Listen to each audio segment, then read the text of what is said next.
Clark has a new State Farm commercial, and we have major news coming out from the WNBA about this 2026 negotiations. State Farm just rolled out a brand new ad featuring Caitlin Clark with NBA legend Chris Paul, and unsurprisingly, the internet is losing it. The spot is only around 30 seconds long, but the reactions, those are stretching far beyond that. At the same time, new reports about the WNBA-SCBA negotiations are revealing that the league hasn't exactly been transparent with how those salary numbers were being presented. So let's dig into all of it before jumping in. Let me ask you something. Why do some people seem almost allergic to watching Caitlin Clark thrive, both on the court and everywhere else? Is it envy? Is something deeper going on? Drop your take in the comments. Anyway, back to what just went down, because once again, Caitlin Clark has managed to live rent-free in a whole lot of minds. Home, auto, State Farm agents are here for your questions. Chris, you retiring? Want to help with this question? Allow me to assist. Dad, are you retiring? Oh, puppy. What's your name, little guy? Tell me, you retiring? Oh, it's mascot Jake. So everyone says you're gonna retire. Is it true? You can tell me.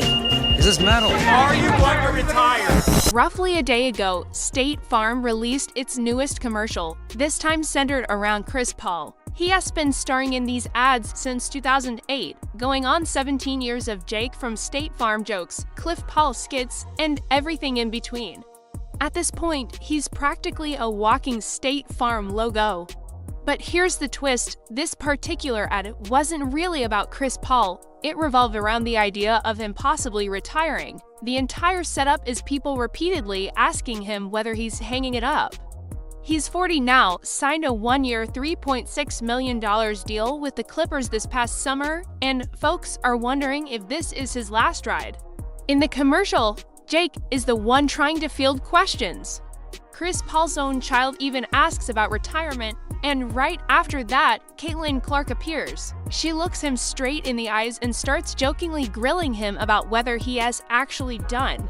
She asks him outright, "Is it true? Are you retiring?" You can tell me, it's honestly pretty funny. Clark has this friendly, mischievous energy that makes it feel like they've known each other forever. And the internet, it completely melted down. One user on X wrote something along the lines of, "Nobody realizes how obsessed I am with Caitlin Clark State Farm content," typed entirely in caps. Another person posted that the new State Farm ad with Clark was all they cared about, adding a joke that nobody is too concerned about Chris Paul's retirement since half the internet assumed he already retired. Yes, it's a little brutal towards CP3, but the point stands, the highlight of the ad wasn't Chris Paul, it was Caitlin Clark, and she was in the frame for maybe 10 seconds.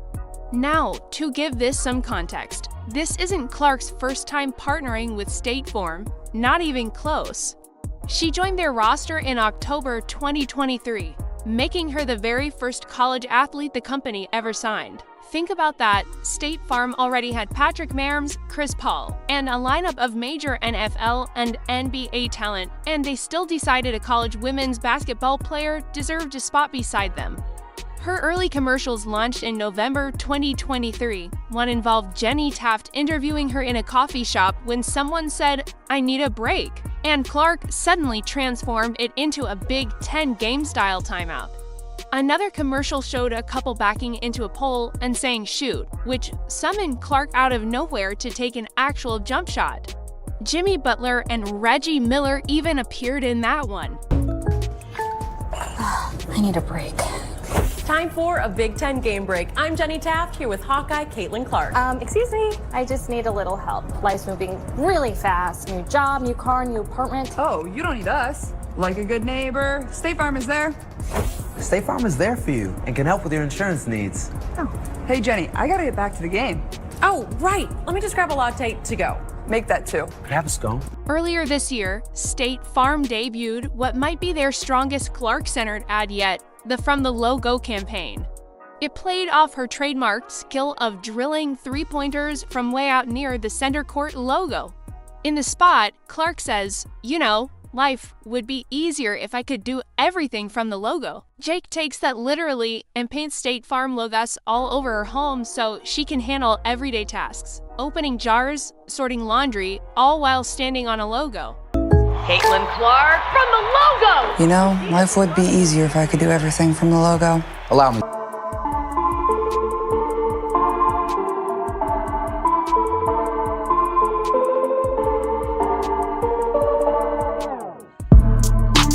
The answer is Sheboygan. They match. P-E-Z-O-L. Bottom row? From the logo. State Farm with the assist. That commercial aired all throughout the NBA playoffs and continued during the WNBA season. And now, with this new Chris Paul retirement-themed ad, it's obvious State Farm sees Caitlin Clark as a major pillar of their marketing strategy. She has sharing screen time with a 21-year NBA veteran who has been tied to the company since 2008. That alone tells you the level of value they see in her. But here's where things get interesting. While Clark is landing massive sponsorships and appearing in commercials with NBA icons, another conversation is unfolding: whether WNBA players are actually receiving salaries that match their impact. In the internet, I'm kind of missed reporting on it yesterday, so we're gonna do a little catch-up time here, man. So it's stated the WNBA offered a $1.1 million max. Supermax is not what it seems, sources tell Front Office Sports. So from my understanding, I told them to immediately sign this. Now that's before I read this article. Now I read a little bit of it. I ain't gonna lie to you guys. We're gonna go over a majority of it right here in this video. But supposedly there is like clause in this CBA negotiation. Basically, they have to meet certain criteria to make this $1.1 million. If you haven't kept up with everything, here's the short version.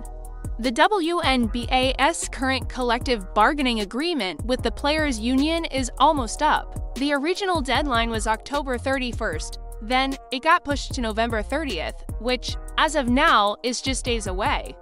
Earlier this week, headlines exploded after reports claimed the WNBA offered a new deal that could push the maximum salary above $1.1 million.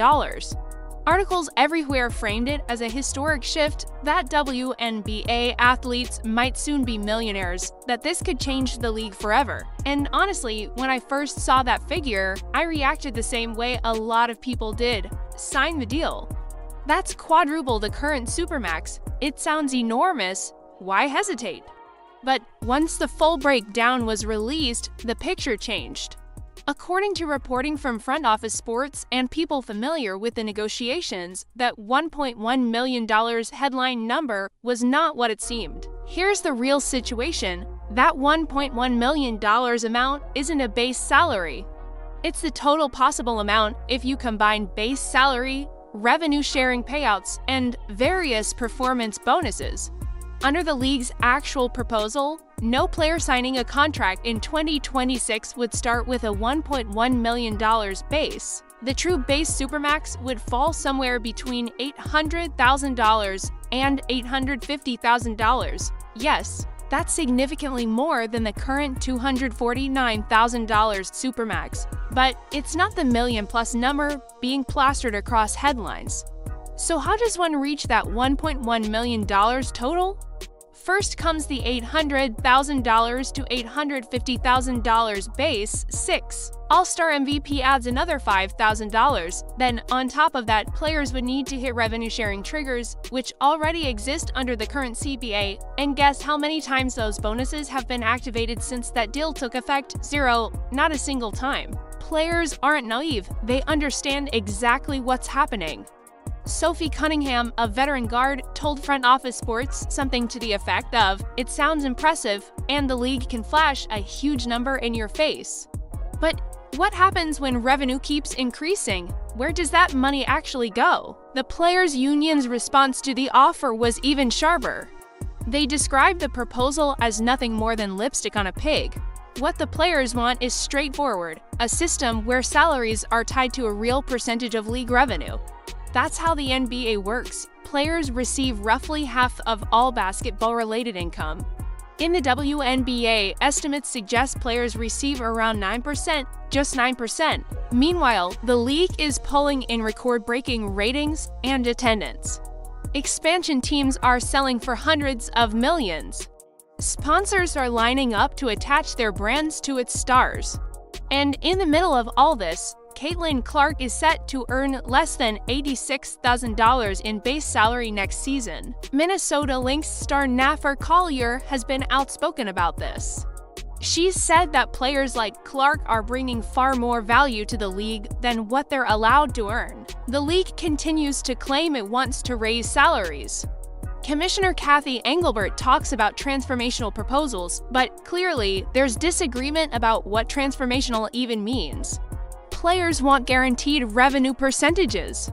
The league wants to tout uncapped revenue sharing, which sounds generous until you remember the caps have never once been reached. And while all this plays out, new leagues are emerging to seize the moment.